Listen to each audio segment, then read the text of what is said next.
The views expressed on the Nova Society are those of the panelists and guests and do not necessarily reflect the views or opinions of the Phoenix Research Institute or any institution which any panel member is associated. I'd like to welcome everyone back to the Nova Society. I'm your host, Dr. Brooklyn Ann Weldon, and I'm here with my panel, Dr. Scott Gershwer and Dr. Mark Ballot. So we have the big blue wavy election yesterday of November 4th. And results of the California voters who approved Proposition 50 and the redistricting measure that will favor the Democrats, which Trump has declared was rigged and illegal or violated the Constitution, for instance. So we're going to talk about the implications of that, and that was not the only amendment or proposition, rather, on the ballot. We did have one here in New York that had to do with expanding an Olympic Park in Essex County and exchange adding more land to the Adirondack Park system in the state of New York. However, that affects only New York State voters. So, Mark, Scott, tell us tell our listeners what else was happening on the national level with amendment. I'm sorry. Why do I keep calling them amendments? Propositions. Propositions. Of course, we'll get to the California one, but some really important ones that were out there that probably were well under the radar in states that you don't think of. The state of Maine, question number 1, which require voter ID and restrict access to pre-election voting. That was in the state of Maine, and Maine rejected that ballot measure, 63% to 35%. Maine question number 2. Prohibit gun possession for people courts rule a threat. And the Maine voters approved a new red flag law that will allow family members or law enforcement to petition a court to temporarily prohibit people at risk of harming themselves or others from having weapons. That was 63% to 37%. So a little bit of a dig in Maine for the old all-inclusive, powerful Second Amendment. And again, a little dig into voter restriction in Maine. And the last one that stuck out to me was in Colorado, which was Proposition MM, and the Colorado voters approved a measure to increase taxes on high-income families and use the money to fund universal free breakfast and lunch for K through 12 students, and that builds on a universal free meals program that voters had already approved. And that was 58% to 42%. So, again, could very well have implications to the fact that SNAP benefits were being cut back. Colorado's voters stepped up to the plate and says, okay, fine. Our richest people, we are going to get them to pay the bill. And speaking of that, what are your thoughts on, speaking of SNAP, what are your thoughts on Trump saying, yeah, no, we're going to ignore the judge's order to use the contingency funds for SNAP to pay for SNAP? Well, obviously but we shouldn't talk about that today. This is not the day for that. But that's obviously a crazy stance on his part. What he should have said was, well, the courts are making me do it, so I have to do it. And it's not his fault, so his supporters can't go after him for that ridiculous on his part for that. But you know what? I got big props for the people of Colorado for voting for that. I do think, I'm beginning to think anyway, that people would be okay with raising taxes on the wealthy if you were raising taxes for specific reasons.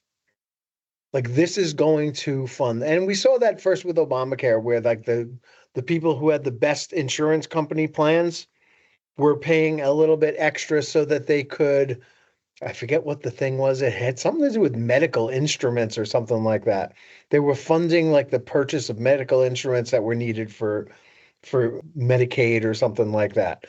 And if you tell, we've seen examples of people saying like that guy Mellon, giving $130 million to so-called fund the military for an hour and a half.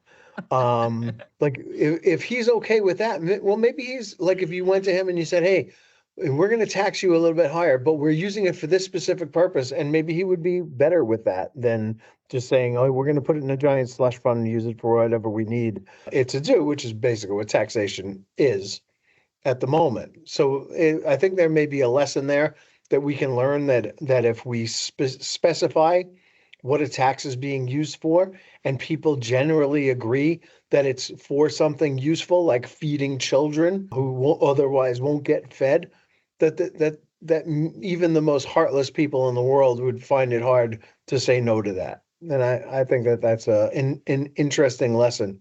As far as Maine is concerned, I think rejecting this idea of having a special voter ID, that you can't use your driver's license, you have to have this voter ID, is rejected. I mean, it's a poll tax. It's an extra expense for people. It hurts low-income families, low-income people more than it hurts wealthy people. It's stupid. It's unfair. It's un-American, and the entire idea of it should go away. It's just not a good idea, and it's very un-American. So there for that. Now, can we get to California? Well, now let's go to California. Go ahead, Scott. Because to me, what this was more than anything else was an act of political brilliance on the part of Governor Newsom. Rather than do what Abbott did, and rather than do what other states have done, and had the legislature run roughshod over the electorate and say, we need to put you in the boxes that we need to have us win these races. Newsom went out there and he said, I'm going to ask the people. And the idea that at 10 o'clock at night, I was looking at the news and there were lines of people waiting an hour and a half to vote for something that was clearly going to overwhelmingly pass. And more, that they were voting to gerrymander, which is political death, right? It is such a toxic idea. But they were voting to gerrymander for a purpose, to say that we're not putting up with your goddamn Republican shenanigans anymore.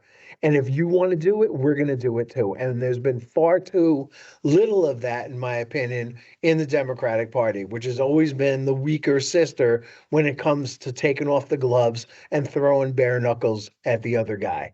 And Newsom did a great job with that. And Newsom, went out there and put himself behind it, got out there and makes fun of Trump with the best of them. Got out there and really, really put himself at the front of the 2028 field, I think, with this move.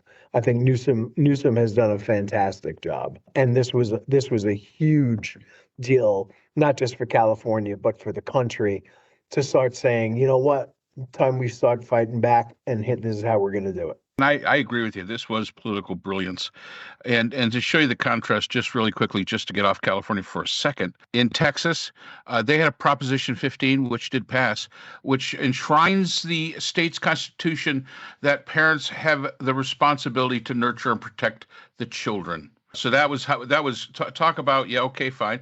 But the better one was Proposition 16, which says that non-citizens, that you have to be a citizen and have U.S. citizenship to vote, which is already a federal law.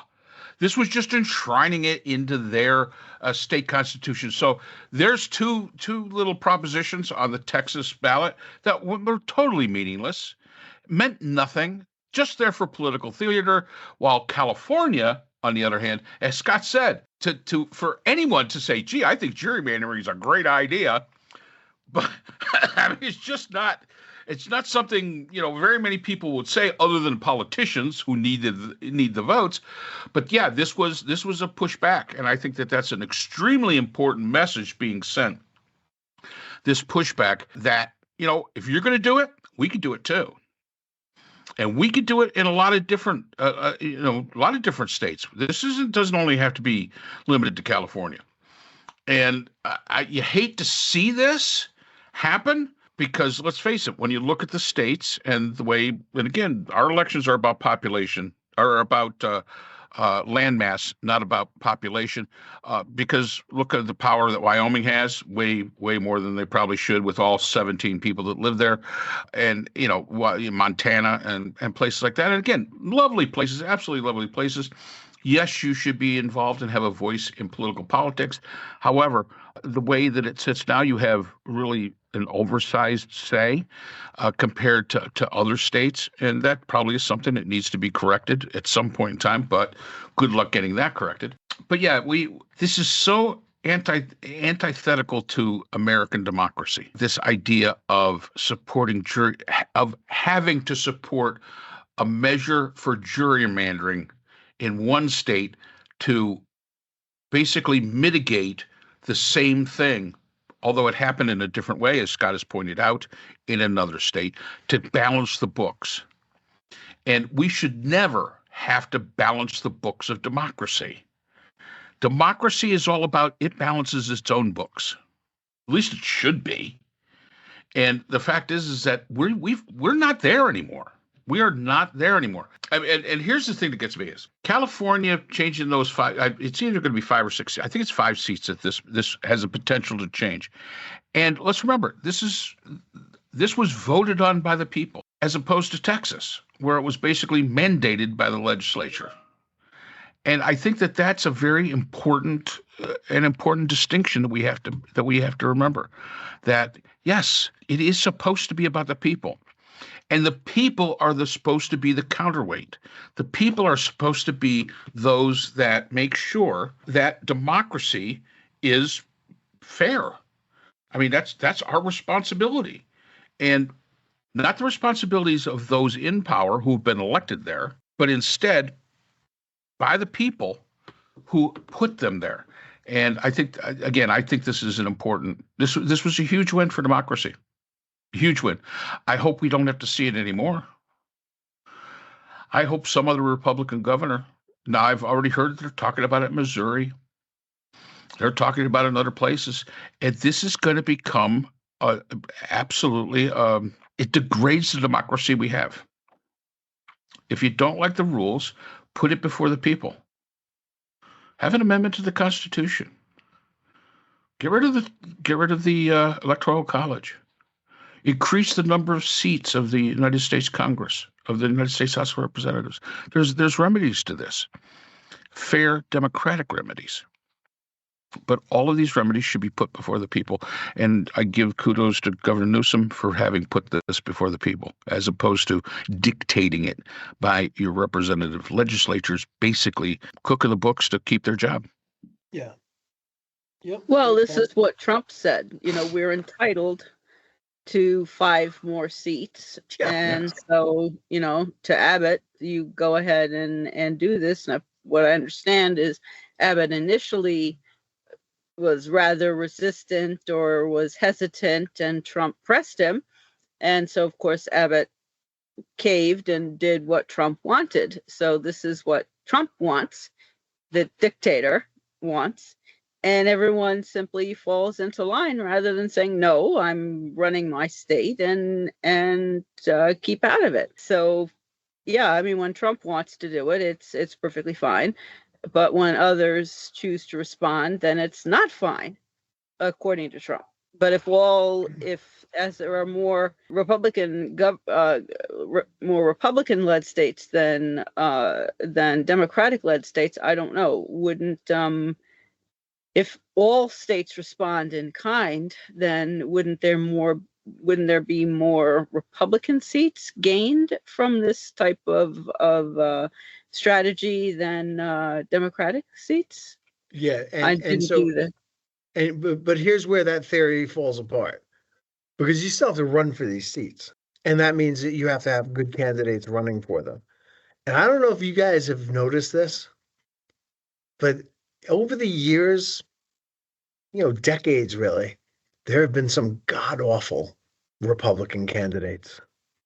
Remember, there was the guy from Indiana who said that if women used to have a way of stopping abortions, they just hold their legs together. or the body has a way of casting out fetuses that the woman doesn't want to have, or, like all kinds of crazy stuff. You had that witch from Delaware. When you start sort of digging into the Republican Party, you end up having like screwballs come out of the woodwork and run for office. They don't have a lot of really sane people in the party. On the other hand, when you start saying, hey, we're looking for candidates in the Democratic side, you find people like, who's the redhead from Michigan, who's like a school board member or something like that, stepping up and becoming a congressperson. You have people in that nobody's ever heard of before, but who are really smart, sensible people who turn out to be great candidates. And so if, let's say, Missouri decided that they were going to gerrymander and try to create more seats, I think that the Republicans would have a hard time holding on to those seats just because they wouldn't have the candidates to get them. Yeah, that's true. And one of the things that, I would say to the people that are lean Democratic or far Democratic with the Democratic Party, number one, and I've said this before, Mandami is not the face of your party. Don't let anybody tell you that he is. He is not. He's a mayor. And very important win. Congratulations for that. But no, he is not the face of your party. And as Scott pointed out, he can't even run for president. And the other thing is don't become too complacent with this. Yes, you had a good night yesterday. You had a good day. And you got to build upon it. You can't just sit back on your laurels and say, hey, look how good we got. And you see all over the news feeds, this is the blue wave. This says a lot for 2025. Actually, in my mind, it doesn't say anything for 2025 yet. We're too far away from that. So many things could happen between now and November Mark, of 2025. It's 2025 now. Or 2026. I'm sorry. You mean 2026 or 2028? 2026. Okay. Yeah, I mean 2026. Dude, don't think that this is going to carry you in 2026. You got work to do. You still have work to do. And I'm seeing all these feeds. Oh, yes, this is the message. And it is a message, but it's a message today. And don't let people forget it. So stay with it, and we should be, you should be in good shape. And as Scott said, yes, it comes down to the candidates. It really does. But like I said, I hope that we don't devolve into that kind of democracy where we start splitting things up just in an attempt to win a seat, because then you really aren't represented anymore. You're just not represented. You may think you are, but you're not. That's not the way that democracy is supposed to work. There are remedies to this, and there are remedies that we probably should explore. So anyway, let's move on from this, and we'll move on to the shutdown in our next episode. Alrighty, so thank you again to all our listeners for your insightful comments and questions.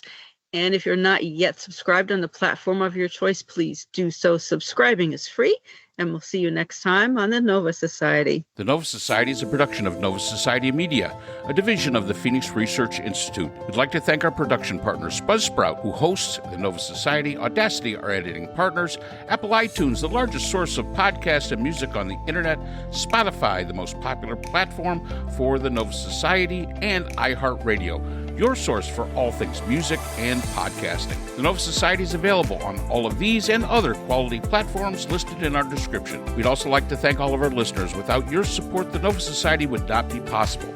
If you have a question or comment, we can be reached at nova.society.podcast@gmail.com. So for Dr. Brooklyn Ann Weldon, Dr. Scott Gershwer, and all of our production partners here at the Nova Society, I'm Dr. Mark Bound. Remember, the true power in society is knowledge. Thanks for listening, and we will see you again next time. We'd like to thank our sponsor for this episode, the Journal of Interdisciplinary Conflict Science. The JCIS is an open journal for upcoming scholars. The JCIS is currently accepting article submissions on an ongoing basis. The JCIS is a publication of NovaWorks, a scholarly depository at Nova Southeastern University. A link to the journal is in our description.